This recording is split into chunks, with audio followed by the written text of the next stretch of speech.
In an interview with Chris Anderson from earsports.com, the number one player in the class of 2023 for the West Virginia Mountaineers had a lot to say this morning. Coos from Coos' Corner is here, and we're going to talk about all of it coming up on the other side of this on Mountaineer Paul Talks Football. This is for Cameron.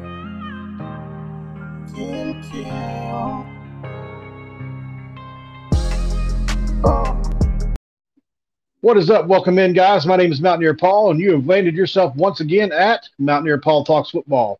Really appreciate you guys coming in this morning, and we've got my man, Coos from Coos' Corner here this morning. We're going to be talking that interview that Rodney Gallagher did with Chris Anderson from earsports.com, and I'll also throw that down in the description box so you guys can check that out for yourself. Want to make sure all the credit goes to them. They did the interview. We're just here reacting to it. And Coos, man, this was big news this morning for me. I was pumped. I think I woke you up with it. No, you didn't wake me up. Yeah, well, I was early at it. What was your reaction to the interview, man, after you watched it? What'd you think?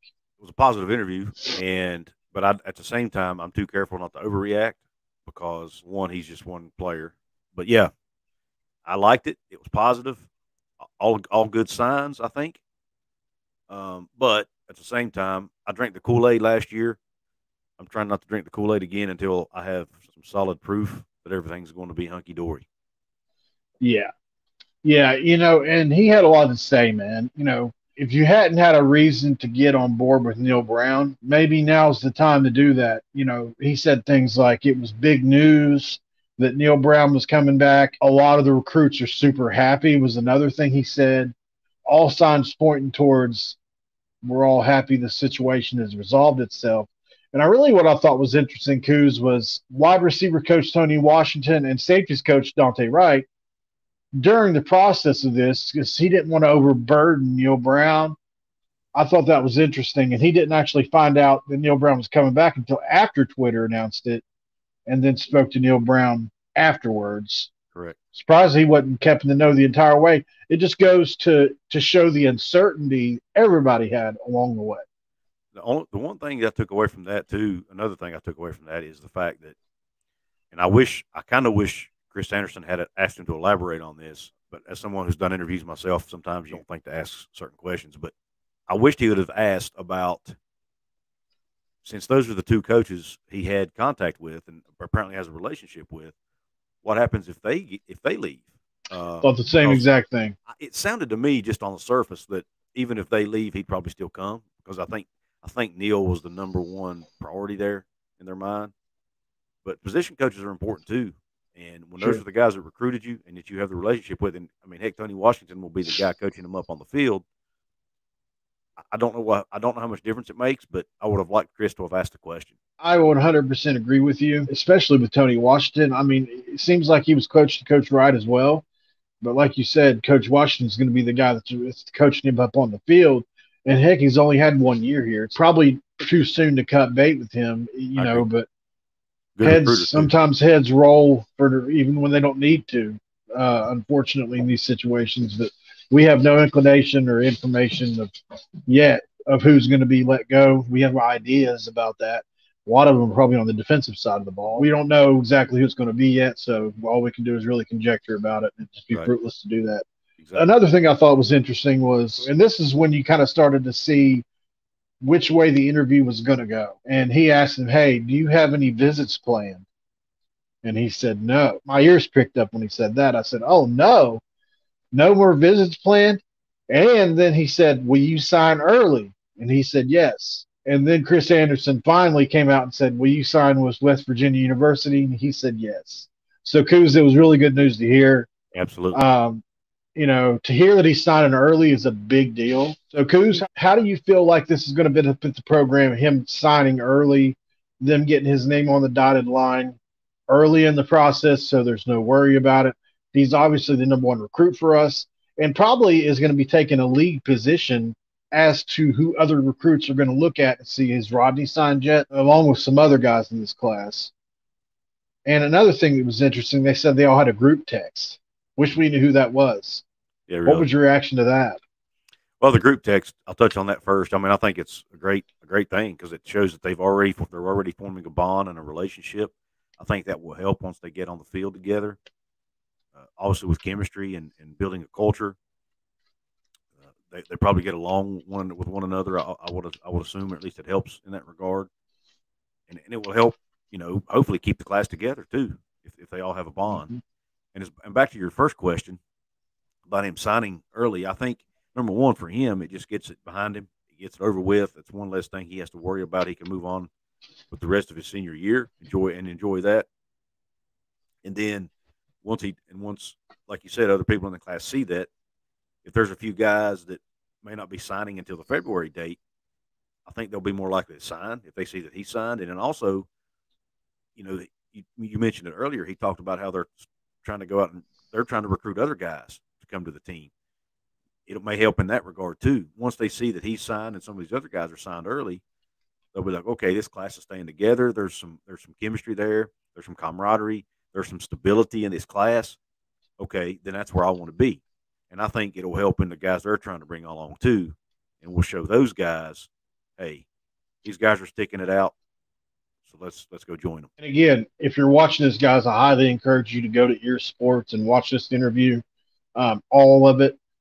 Even though we're talking about bits and pieces of it, there's still a lot more packed into that interview that you should just hear for yourself. We certainly don't want to steal any thunder from those guys. I feel like it's important to say that. I have a lot of respect for them and really appreciate what they did. Just a little heads up, man. They're not done recruiting as a class. I won't say who, but they're still looking around. They're still trying to, improve this 23 class. It's already the fringe top 25 class. So I'm really excited, man. And they've done a good job as a class recruiting each other. To hear that they're so bonded early on in the process, man, that's where chemistry gets, it's already starting. I have as good a feeling about this freshman class as I've had any freshman class probably ever at West Virginia. I don't want to overact too much, but if everybody signs on the dotted line, 2-3 years from now, this could be a class, if everybody sticks around, that really changes the fate of West Virginia University going forward. I agree, and that's what Rodney Gallagher said their goal is. Their goal is to turn it. They want to be the class that turns this thing around. They want to come in and make an impact, turn the program around, get us back to where we used to be. And he wants to, and they want to be a part of that, and that means a lot to him, and I'm sure to those other young men as well. And we've got some dudes, man. We've got some dudes, potential dudes coming in this class. The Justin Bentons, if he sticks with his commitment. The James Hurd Juniors. Josiah Trotters. I mean, heck, I haven't even touched on the offensive side of the ball yet. Ray, the wide receiver. Yeah. I mean, there's some dudes, man. Yeah, I mean, by my count, if you look at all three services that do recruiting rankings, we've got anywhere between 4 to 6 4-star players in this class, which is as many as I can remember us having in a long time. I want to touch on another thing that he talked about, which was NIL. And, Chris Anderson asked him a cool question. He asked, what was the craziest thing that's ever been, offered to you from another school? And he came back and said NIL was not important to him, Coos. Yeah. Do you buy that?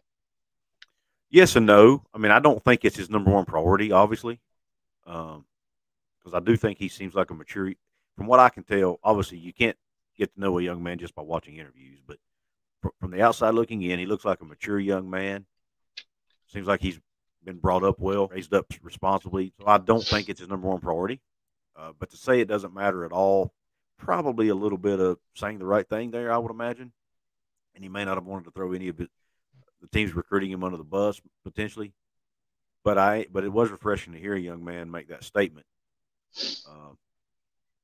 and it lets you know that his priorities are probably in the right place. And one of the things I really like to hear him say, which probably speaks to his family and then how well he's been raised, was he said, "I'm the kind of man that likes to earn things," and that's a West Virginia mentality if I've ever heard one.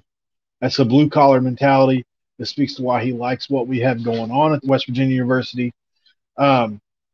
Really excited to hear him say that stuff, and I think that'll resonate with a lot of the blue-collar fans that we have. If that doesn't resonate with them, one last thing I'll touch on is he talked about one of his favorite players. Heck, it may be his favorite player.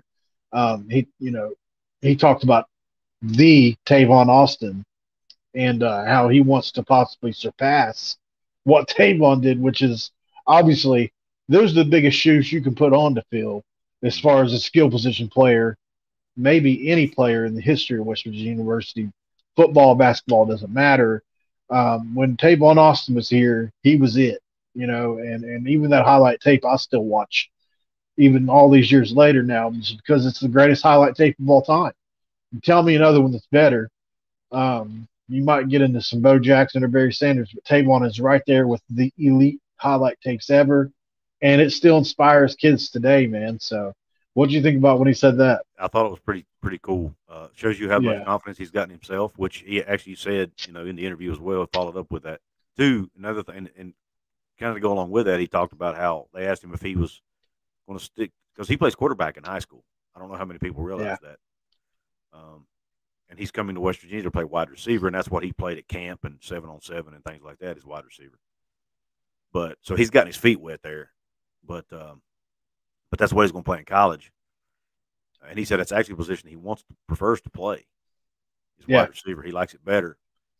But when he said that, it made me think of how good a teammate he is because he could very easily go to his high school coach and say, "Hey, man, I'm going to be playing wide receiver in college, so will you put? Can I play wide receiver here in my last year of high school so that I can get adjusted to the position?" But no, he plays the position his team needs him to play to win games.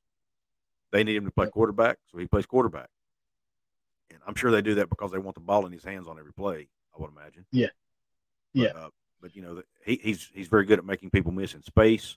I'm going to go out and say he's going to be as good as Tavon Austin because there's no way to predict that, and I would never put that on any young man.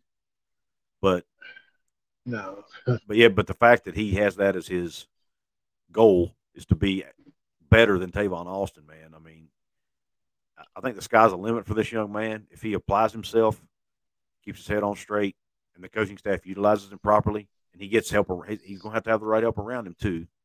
That's going to go yep, play a lot into it. And he mentioned Graham Harrell. He mentioned Graham's name in the interview. he did. He's excited about playing Yep, for him. So I know yep, this might be a little bit going off base here, but I hope they keep Graham on board. I think they will because he signed a 2 or 3 year deal with us. So I hope they keep Graham on because I think these offensive guys that we're bringing in are going to want to play for him. I think that his yeah, offense is exciting to play in. I think guys like Gallagher, man, we haven't had that guy. We lost Winston Wright to the portal. He was sort of our quick twitch receiver that you could throw a screen to in a slot and he could make people miss. yep, I think Gallagher has the potential to be a lot better even than Winston Wright was. yeah, And that's really, in my opinion, the piece we've been missing. One of the pieces we've been missing on this team is, at least this past season anyway, is that really productive quick twitch inside receiver. And I think yeah. Gallagher can fill that role very, very easily. I 100% agree with you. I screamed it off season long was we need production from the slot. We have no production from the slot. Sam James showed up. He has the potential to do that in almost every game. It's like you see him go down the seam in Virginia Tech, and all of a sudden, what he's gone for a game or two. But anyway, this isn't about Sam James. Point is we need more consistency from that spot. Whether that be a Jeremiah Aaron, maybe he comes in and does a good job this year, or if St. James returns again. I think Rodney certainly has the ability to do that. And a couple of players that I thought about when I saw him when I look at his highlights was Shelton Gibson is a player that he kind of reminds me of. Marcus Sims being another one. Maybe a Mario Alford type player, somebody like that. Really fast, quick twitch, like you said. All those great players. Jock Sanders, even though Jock didn't have the top end speed Rodney Gallagher does. Who's real quick? Tell everybody where they can find you, social media, all that stuff. They can find me on YouTube, obviously, at Kuz's Corner. Obviously, I cover Mountaineer football as well and some Big 12 football. You can find Paul and I both. We have our own channel called Hoops from the Hills that we partner on, where we cover West Virginia basketball and a little Big 12 basketball. For a brand new channel, we ask that you please go over and support that work. If you like college basketball, especially Mountaineer basketball, go check us out over there. Hoops from the Hills. Once again, you can find me on Twitter at Kuz206. It's scrolling along the bottom of the screen there. And I'm on Instagram at Kuz's Corner 206. I don't get on there a whole lot, but I do have an account I check occasionally. So you can find me on there as well. And about once a month, I might pull up the old TikTok account. The old TikTok account. At Couz's Corner on there as well. So Facebook, I have a Facebook page, Couz's Corner Facebook page too. So I'm everywhere, man. I'm everywhere. He's everywhere. Hey, if you guys don't know, if you already don't know, which if you're watching this, you probably do, Couz does the best job of any of us on his channel. He's been doing it a lot longer than I have and some others, but you know, he's really good at what he does. He's a really analytical guy. He brings everything he does. He backs up with numbers. So if you want fact-based, analytical, intelligent, insightful, that's the place to go to. I like to say I was a fan of Couz's before I worked with him, and that's the truth. And I'm really blessed to actually have a show with him, you know, so really grateful for all that stuff, man. If you guys haven't subscribed to Mountaineer Paul Talks Football, please do that. Hoops from the Hills is something it's definitely our love child. We'll be talking about the Xavier game coming up Saturday. We're really excited. We already dropped a video yesterday about that with Ethan Bach, who writes for West Virginia, who's also still in school there. But really excited about the Mountaineer basketball squad this year as well. I've had a lot of fun working with you too, man. It's we've developed a partnership and even a friendship through this, man. It's been cool. Yeah, it's pretty cool, hasn't it? You know, like who would have thought that when we were in school, me and you was in school, we're about, you know, a couple years apart, but we're relatively, we were both grew up in the 80s and 90s. Who would have thought that something like this was possible when we were growing up watching Michael Jordan or whoever it was we were watching? Yeah. Wild, man. So lucky. We're lucky people for sure. Got to remember that. Blessed. All right, guys. I think that's going to wrap it up. Get over to Couz and subscribe. Go to Hoops from the Hills and subscribe, man. If you haven't, Hoops from the Hills. It's a yellow logo. You can't miss it. Couz did it. He did a really good job on it, even though he'll tell you he didn't think so. I don't like it, but I got tired. I got tired of editing it finally, and just said, "Heck with it." If the channel, because the channel's growing relatively steadily, if it keeps growing like that, maybe we'll get another logo somewhere, some point in time, rebrand that thing. One day at some point we'll be able to. You and I will be big enough we can get a professional done, but yeah. Help us get there. Help us get there, folks. Help us get there. Because, you know, after football, all this chaos is over with. We're probably going to be talking about the basketball a lot more, hopefully cover a lot more teams than just West Virginia as well. Because that's, you know, in order to do that, you have to branch out. And I do think, because there's enough people that like West Virginia sports in general, I think we've got enough fandom out there to grow this thing. We're going to do it. All right, guys. Well, we appreciate you guys for stopping in for this edition of Mountaineer Paul Talks Football. This episode is over. Mountaineer Paul and Couz is out. This is for Cameron. Tim Cameron.